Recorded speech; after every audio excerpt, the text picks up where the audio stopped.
Foremost, I would like to express my gratitude to Almighty God for giving us a bright and sunny morning.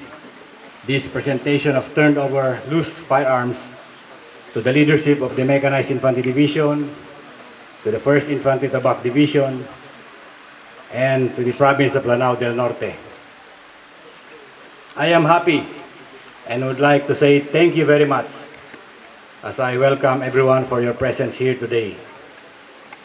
Your presence here today is a simple manifestation of your support to the various endeavors of the 2nd Mechanized Infantry Brigade. 24 days upon my assumption of command of this brigade, we conducted a very significant activity, of course with the guidance of our 1st Infantry Tabak Division Commander, Major General Murillo. When we gathered together the local chief executives of the province of Lanao del Norte, of course with the permission of our good governor, Mama Angkin, and the city of Iligan, here at headquarters, 2nd Mechanized Infantry Brigade. We had our executive session focusing on the efforts to stop the proliferation of loose firearms in our area of responsibility on 05 April 2018. It is our mandated task based on existing laws, rules and regulations, more so with the Presidential Proclamation number 216, declaring a state of martial law and suspending the privilege of the writ of habeas corpus in the whole of Mindanao. 27 days after, that is today, in front of us are our fruit soup labels. We have received a total of 535 firearms. I repeat, 535 firearms from 18 municipalities and 1 city. Not included here on display are some turned over explosives and ammunition, as we deem they are unsafe in our midst. They are awaiting to be detonated by proper explosives and ordnance disposal team. Ito pong mga nalikom na armas na nasa harapan natin ngayon ay bunga ng iyong pagsisikap, paghihirap at walang tigil na paghihikayat sa ating mga mamamayan na tumugon sa panawagan ng ating pamahalaan na wakasan na ang paglaganap ng illegal na armas o kung tawagin natin ay loose firearms. Palakpakan po natin ang ating mga masisipag, matyaga at magigiting na mga mayor. Maraming salamat po mga mayors. I have always emphasized during our formal turnover ceremonies of these loose firearms at the different municipalities of the power of collaboration, coordination, and teamwork. Indeed, our team effort is working. Statistically though, our effort for 27 days yielded result from 83% of 22 municipalities and 1 city. I therefore enjoin the remaining 17% to please expedite our approach. Let us know how and where we could be of help. After all, we are the government. We should work hand in hand. Besides, our accomplishment for today is just partial or initial. In the name of peace and development, we are willing to wait for your convenient time for the turnover of loose firearms in our municipalities. However, we could not wait forever. Sabi nga, walang forever. We expect more compliance therefore as we enforce the rule of law. Along with our effort to end the proliferation of loose firearms, I, as the brigade commander, would like to assure our constituents and our stakeholders of our commitment to serve and protect the community the best way we can, even at the cost of our lives. Yes, I reiterate our sworn duty to bring peace in our community at all costs. I look forward working with you for the peace and order enhancement of our area of responsibility. For today's activity, we will end the day with a budol fight, the essence of which is sharing, brotherhood, and equality, as we will be sharing the food without regard to rank. Before our Budil fight though, we will establish the Kasabutan Park just behind our program area. Kasabutan is a Visayan term which means an agreement. We will be planting trees representing our turned over loose firearms. The Kasabutan Park resembles the covenant made by the mayors of Lanao del Norte and Iligan City to end the proliferation of loose firearms in the area of responsibility. The covenant is manifested by planting different species of trees herein that will remind us that cultural and religious diversity should never be a hindrance in attaining a common understanding towards a common purpose. This park is a joint project of 2nd Mechanized Infantry Brigade and the local chief executives of Lanao del Norte Province and Iligan City that intends to showcase the convergence of the local chief executives and the security sector in their commitment to end the proliferation of loose firearms. Second, create awareness among stakeholders in the significance of collaboration towards lasting peace. Third, help preserve the ecosystem and biodiversity. Fourth, improve the landscape and aesthetics, thereby adding tranquility of the camp.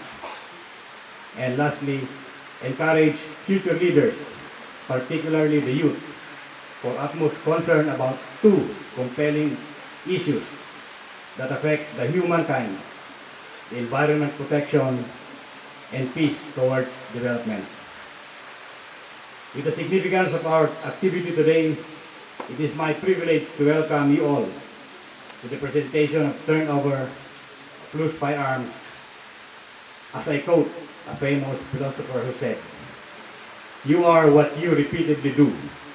Excellence, therefore, is not an act, but a habit." Unquote. Let us make the habit of making peace. Magandang tanghali po sa ating lahat. Mabuhay tayong lahat. I would like to congratulate our 2nd Mechanized Infantry, the Magbalantay Brigade, for having this loose firearms turnover this morning. If I may recall, I think it was after the Barangay Congress when Colonel Daos and Colonel Manalo went to my office to discuss about these loose firearms. Sabi ko sa inyo, if you remember it right, that ito kasi mga baril is part of the culture. It's a status symbol. Mostly are not licensed. They use this to protect their families.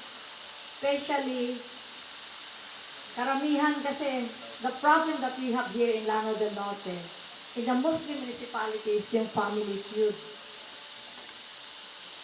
And mostly of their firearms are not licensed. And in the coastal municipalities, mostly naman of the firearms that they have are licensed. Kaya sabi ko po sa inyo, kung alala nyo, siguro baka matagal-tagal, it will take time for our mayors in the coastal municipalities to surrender or present to you the loose firearms. And I was surprised and happy, glad to see all these 535 firearms this morning in 18 municipalities of Lanao del Norte. Kaya once again, to the mayors, congratulations. Now, with the coming election of the barangay, siguro mabawas-bawasan na. Although there was no report during the joint POC with Iligan City for a hotspot municipality in this coming barangay election, but in our assessment, I think there will be. I know for the fact that some of you asked your barangay chairman to surrender their loose firearms. I know that some of them medyo masakit sa loob kasi mabawasan na yung kanilang mga baril. But nakita nila how important it is. How important it is dahil ika nga, this is the program of our President, President Duterte. And in Lanao del Norte, you show the support. You show the support by asking your barangay chairman or officials to surrender the loose firearms. I just hope that the 4 municipalities na wala pa surrender sa ilang loose firearms, I'm sure, as I was listening to Colonel Daos here, parang on process na po. Kaya wala siguro dito yung 4. Sabi nga nila, 1 gun, 1 bullet, 1 life. Isang baril at a minimum ang kaya niyang patayin ng isang bala ay isang buhay. Diba? Isang bala pa lang yun. E paano kung may magazine ng kanyang baril? Kung 20, meron siyang kayang patayin na 20 pag tinamahan ng 20. O kung nag-change magazine pa siya, kaya pang 30 o 100. So, bilo nyo po yun. Sa 500 na baril sa ating harapan, ang na-save natin ay 535 na buhay ng Tagalanao at ang minimum. Pero ang tingin ko dito, hindi 535. Ang tingin ko dito, 2,800. Kasi sabi nila, the report says there are 2,800 loose firearms in Lanao del Norte. So meron pang balance na 1,265 si Colonel Babdaos.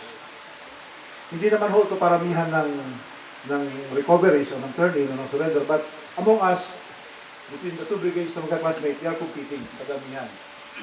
Padamihan ng ma-preserve na buhay, hindi ho padamihan ng ma-pasurrender na firearms. For every gun we surrender, we turn in, we save 1 life, di ba?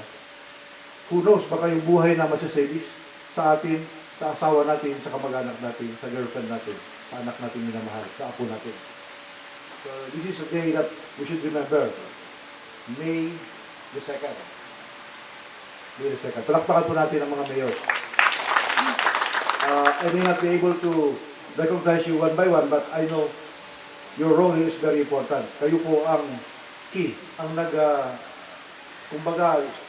nag-catalyze sa mga barangay, sa mga tao na i-turn in po ito mga firearms natin. We prepare to call this turning in rather than surrender. Kasi surrender pag kalaban tayo ng gobyerno. Pero hindi tayo kalaban ng gobyerno, magkasama tayo. Yeah. We just turn it in, yung mga illegal na firearms. So henceforth, we call this turning in rather than surrender.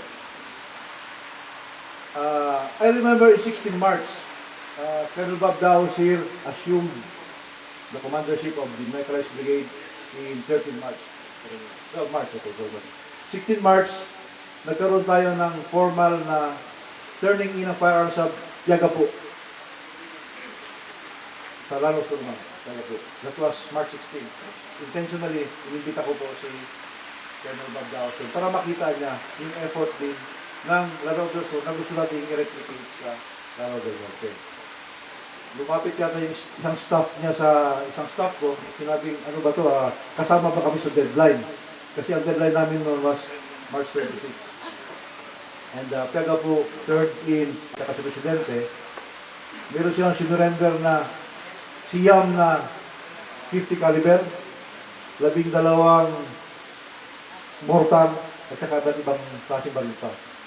So, na-realize sila na titil na yung ating pagkatago dito. Hindi na kailangan. We have to move on. No? We have to move on. So, we are challenging the mayor, especially. mga barangay chairman, kasi kayo yung nasa gobyerno, if you could convince more people to turn in their loose firearms, mas nakakabuti po sa ating legalidad. Sabi ko nga kay Mayor ng Sapad kanina, di ba Mayor, masarap maging Mayor pag wala kang kalaban, pag walang patayan. Saan si Mayor? Sapad, di ba? Narinig mo kaya, I visited you last week pero meron kang official business sa Cagayan de Oro. So, nandun ako sa munisipyo mo last week. As a community, we are not building families here. We are building communities here. Buong komunidad ang ating building dito. So, let us be concerned with this. And I'm calling all of you to unite with us, to partner with us. Para yung development mabilis na pumasok sa ating probinsya. Kaya ho walang nag-invest masyado because natatakot sila. We should invest in security. No? Hindi yung we see. Ang security ho kasi ngayon is comprehensive ng pananaw. Hindi lang ho sa pamagitan ng depensa ng barangay, kundi yung food security, economic security, security ng family. Hindi yung mangyayari yan kung we continue to advocate yung ating belief na firearms will solve the problem of the community. Hindi ito po yun. Sabi nga ni John F. Kennedy, yung dating presidente ng Amerika, sabi niya, peacemaking is not a one-day activity. It is a daily, a weekly, a monthly undertaking. Araw-araw ko dapat, we are doing it. It's a call for peace, a process of peace, and it is peace in itself. Yan lang po, maraming salamat at magandang umaga sa inyo lahat. Sabihin mo sa mga local chief executives natin, from Governor Dimaporo, sa lahat ng ating mga mayors dito sa Lanao del Norte, ang ating congratulations dahil nagsama-sama tayo upang mapagsimulan natin ang winning the peace. We are here to win the peace. Ang pangatlo po, ang sabi niya, mahal na mahal natin yung Lanao del Norte. Kung sinabi ni Commander 1st Infantry Division na mahal nila yung Lanao del Norte, as a matter of fact, gusto na niya maging adopted son of Tubod, Lanao del Norte. At si Brigadier Punyo ay gusto na rin tumira sa Marawi. Kaming dalawa po ni Major General Gapay ay mas lalong nagmahal dito sa Lanao provinces. In the year 2000, during our captain years, I was the commanding officer of the 52nd Light Armor Company, supporting the 402nd Infantry Brigade here in this camp. And pinalitan niya ako. That's why nagsimula na yung gira. So doon sa Napo, sa Kauswagan, ako mismo, nung civilian ako, I studied in Mindanao State University in Marawi City for 3 years. And nung makita ko yung devastation ng Marawi, my heart bled. Dahil yung Banggulo, yung Palitan, pinupuntahan natin, wala na. Now, I am about to retire in a little more than 3 months. And I have a standing invitation to join the Task Force Bangon Marawi. That is why after this activity, I will be reporting to the chairman of the Bangon Marawi, so that hindi na sila makapaghintay na mag-retire ako. So gusto na nila akong gamitin because meron tayong mga networks, meron tayong mga kaibigan sa mga local chief executives, and maybe we can give our share para makatulong sa rehabilitasyon ng Marawi upang maibalik na ang dignidad ng mga Moro people in this part of the country. So mas mahal namin ni General Gapay. Kung mahal nila yung Lanao del Norte at Lanao del Sur, mas mahal namin ni General Gapay. That's why kami ang pinakaunang pumalakpak nung magkaroon ng ganitong kasagutan o pag-usap-usap at tinaturn in natin yung mga loose firearms, hoping that with the forthcoming barangay election, na alam natin na mas madugo kaysa local election, sabi ni Governor. So tuloy-tuloy po ito. Even as we are hoping that yung Rido settlement will also be conducted, because kung tayo po ay maglaban-laban, magkaubusan tayo. I know the culture of the Maranaos. When the Marawi siege was undergoing, I was the one who insisted na ipabalik na natin yung ating mga estudyante sa Mindanao State University. Because yung Mindanao State University, ito yung last frontier ng Marawi. Kung mawala pa yung emisyo, mawawala na yung Lanao del Sur. So I told the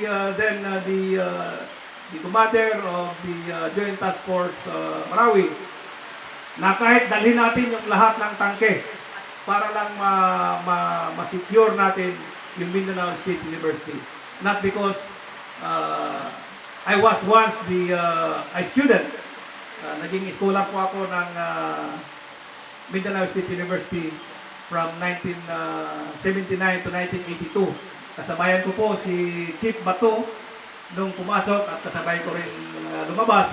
That's why magkasabay-sabay din kaming magre-retire.